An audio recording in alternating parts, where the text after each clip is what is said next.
I've had a Beattie photo appear in front of me when I've been out driving, but this is the first time one's ever actually phoned me up and asked me to rephotograph it. G'day and welcome to Forgotten Tasmania. I'm John Stephenson. I tell stories about Tasmania using the photos in the Beattie Studio Historic Collection. John Watt Beattie and other photographers left behind an amazing collection of convict and colonial era photographs.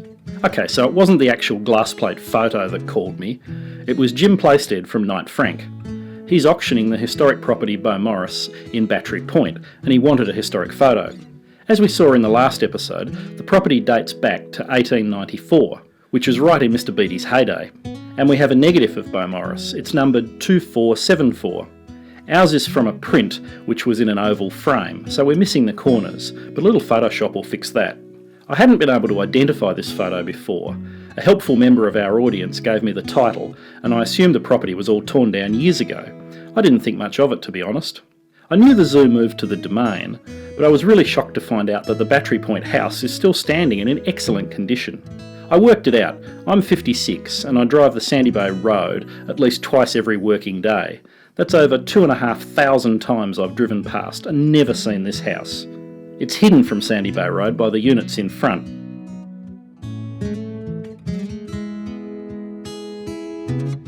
They were built on the land that was once part of this massive estate. A part was sold off for the PMG, that's the Postmaster General's Department. The whole estate was bought by Defence and used by the RAF.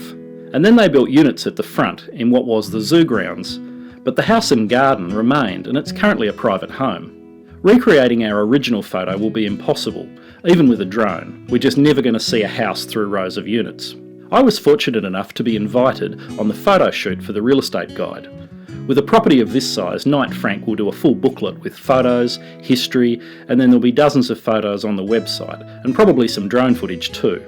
All done by professional real estate photographers, open to view Tasmania. I had a wonderful day at the property. That is an amazing house. It's like something out of Downton Abbey. Absolutely beautiful and fantastically preserved.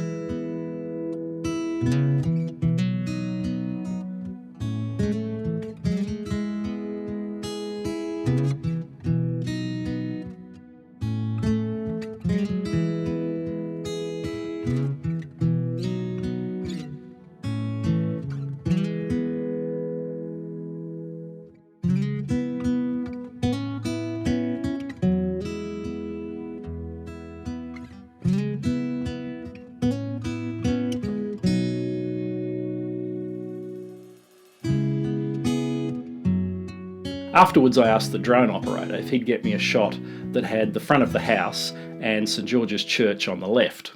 The result was the very best that can be done, but you can't fly a drone through a solid building. So I manipulated the shot with Photoshop and tilted it to make it look like it was shot from lower down, and I rotated it to match the original photo. This is as close to the original as I can do today. Until we can 3D map the area and computer simulate removal of the buildings and recreation of the open ground to replace them, well, this is it, folks. My thanks to Jim Plaisted from Knight Frank and Jonas Haig from Open to View Tasmania. They made this episode possible.